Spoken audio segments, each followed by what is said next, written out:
you. Now questions from the floor. Hi, Matthew Skase, Globe and Mail. You've yet to address last week's floor crossing and departure from caucus. Chris d'Entremont said your leadership is why he crossed the floor. How do you respond to comments that your caucus is not united right now? Well, first of all, I just quote Mr. d'Entremont, who said, and I quote, "Since I first elected here in 2019, the cost of living has skyrocketed. Even then, families in Nova Scotia, as it is now, as it was called at the time back, but is now Acadie and Annapolis, we're struggling. We warned that the Liberals out-of-control spending and massive deficits were irresponsible, but of course they did not listen. Now, after 6 months under the new Prime Minister Mark Carney, who promised fiscal discipline, Canadians are still waiting." He said, Mr. Carney said, I'm quoting Mr. d'Entremont here, Mr. Carney said he would be judged by the cost at the grocery store. Well, Canadians are judging him and they are not impressed. Since the Liberals came to power, food prices have risen 40%, said Mr. d'Entremont. We have heard it many times here today. It is deliberate and it is unacceptable. It is inhumane for a G7 country, said Mr. d'Entremont of Liberal policies. He said, we are a rich country, we are a food basket of a country. We can produce all the food for many people in the world and we can barely feed ourselves for some reason, end quote. That is how Mr. d'Entremont described the outrageous cost of living as the direct result of Mark Carney's Liberals. I'm very saddened for the Nova Scotia families on whom Mr. Carney and Mr. d'Entremont are raising the price of groceries and homes. But that will not change our resolve to continue to fight for an affordable Canada, affordable budgets, and an affordable future. Thank you. Rick Bell, Postmedia. Hey, Rick. Do we still call you the Dinger? Call me whatever you want. Just don't call me late for dinner. Okay. We've been told in Alberta for weeks, if not months, that on Grey Cup week, that we would get a win in Alberta. And that win would be a pipeline to the West Coast. It would be significant commitment to action on the so-called 9 bad laws, and that would all happen Grey Cup week. That is to say, tomorrow. We are also told somehow there might be some sort of memorandum of understanding between the province of Alberta and Carney. That's just floating out there. I don't know if that's confirmed. What are your thoughts? Because for weeks, months, we've been promised that Grey Cup week, the stamps aren't in, neither is Edmonton, but that Alberta would get a win on both of those files. Well, tomorrow, you know, it reminds me when you go into the pub, the Liberals are like that pub that has that sign on the wall that says free beer tomorrow. And so you come back the next day and it still says free beer tomorrow. And you keep coming back day after day for the promise of free beer, and the price of beer continues to rise and rise and rise. So they keep telling us that something is going to happen tomorrow. Mark Carney's been Prime Minister for 8 months, promising to move at, quote, unimaginable speeds. And yet there's not a single project that he has launched that was not already in the making or approved before he took office. Mark Carney needs to do only one thing for us to get a pipeline from Alberta to the Pacific. Get out of the way. Get out of the way. There are trillions of dollars of international investment crying out for the chance to build that pipeline without any government support. All they need is the federal government to stop blocking it. Repeal the get out of the way and repeal the 9 bad laws that block energy projects. Get out of the way and remove the ban on shipping oil off the northwest coast of BC, a ban that only applies to Canadians because, of course, American tankers can travel between Alaska and California in those very same waters, so why not allow Canadians to do the same? Get out of the way and get rid of the Liberal industrial carbon tax so that we can actually produce enough oil to fill a future pipeline. Get out of the way, Mark Carney, and do it now. It has been 8 months. We don't need Mark Carney to put on a hard hat and hold another photo op. He's had countless photo ops in the last 8 months, while investment flees and our industrial sector leaves to the United States of America. He's not got shovels in the ground on anything. Now, I suspect there will be some sort of quote-unquote memorandum. You know something? Memorandums don't pay the bills. We need shovels in ground.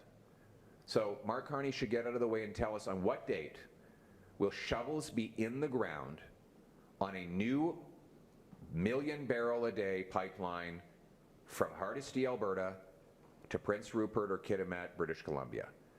That's all he's got to do.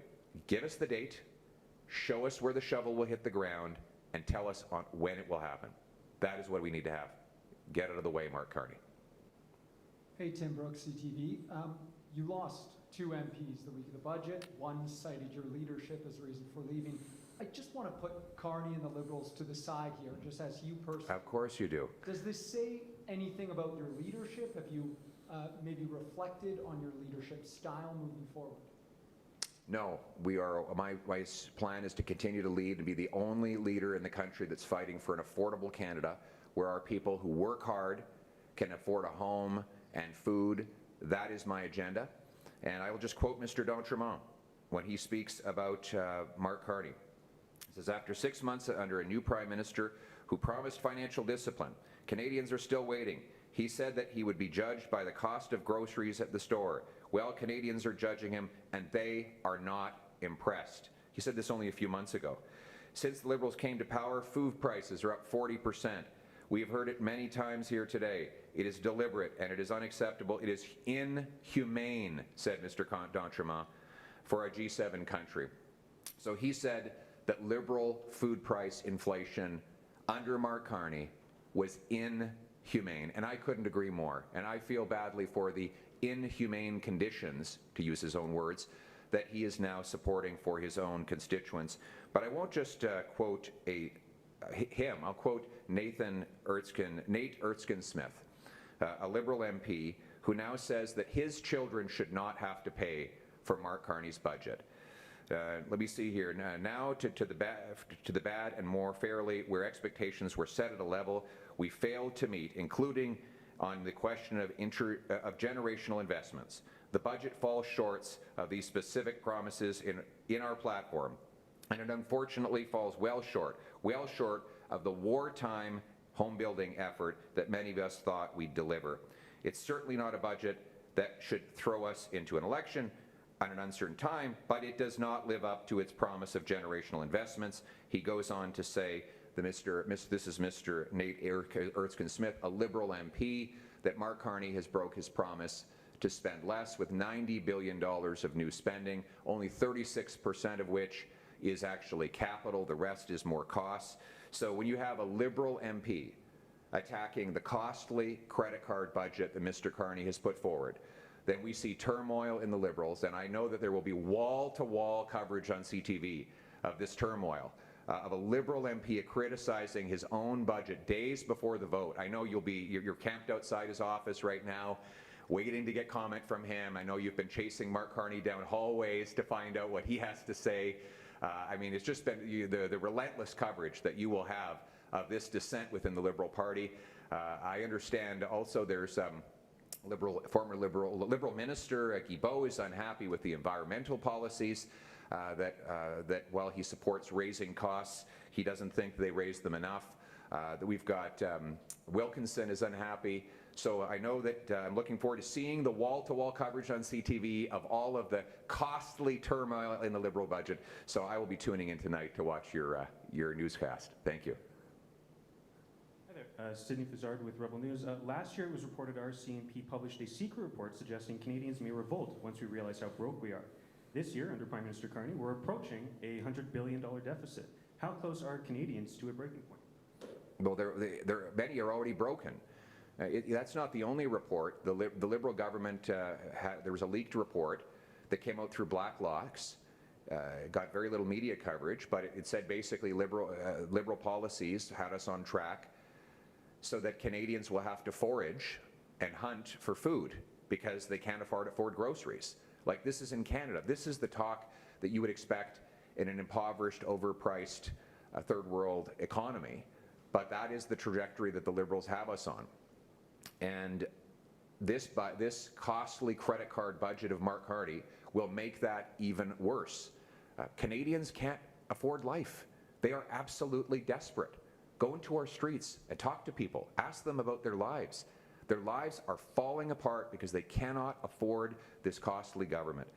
and it is leading to major breakdown. Go onto the street not far from here. There's an encampment where people who've lost hope and have been broken are now addicted to fentanyl and are dying face first on the pavement on our streets. These are the real issues. This is why I'm in politics, to fight to give back the promise of our country that every single Canadian, whether they're a waitress, a welder, or a businessman, can have a good plate of food every single night, live in a nice house on a safe street. That's why we're in this business.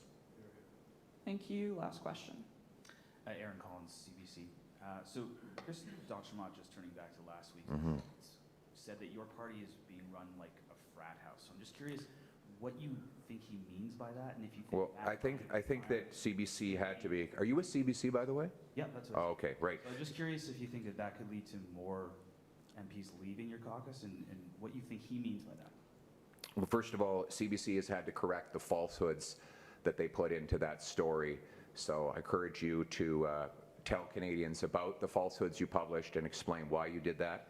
But I would ask if you agree with Mr. D'Entremont, or do you believe he was telling the truth when he said, and I'm going to quote, "Now, after 6 months under a new Prime Minister who promised financial discipline, Canadians are still waiting." He said that he would be judged by the cost at the grocery store. Well, Canadians are judging him, and they are not impressed. Since the Liberals came to power, food prices have risen 40%. We have heard it many times here today. It is deliberate, and it is unacceptable. It is inhumane for a G7 country. Mr. D'Entremont said that Liberal food price inflation is inhumane. Do you believe that he was telling the truth when he said that? Yes. Oh, you can. When asking the questions. I did already. I already said that your report from CBC was wrong, and we have corrected the record. We put out a statement. We stand by the statement. But I have a statement here from Mr. D'Entremont. He says, since the Liberals came to power, food prices have risen 40%. We have heard it many times here today. It is deliberate, and it is unacceptable. It is inhumane in a G7 country. Do you agree with Mr. D'Entremont that Mark Carney's food price inflation is inhumane? So again, I asked you if you thought that if what you thought Mr. D'Entremont meant by your party being run like a frat house, well, whether or not you thought that would lead to more MPs leaving your caucus. That's no. a question for you, sir. No. So I answered your question. You did not. And so the answer that I have back to you is that Mr. D'Entremont this is a quote from just a few months ago, where he said that Liberal food price inflation was inhumane. And you know what? He's right. Thank you. Thanks, everybody. Thank you. That concludes.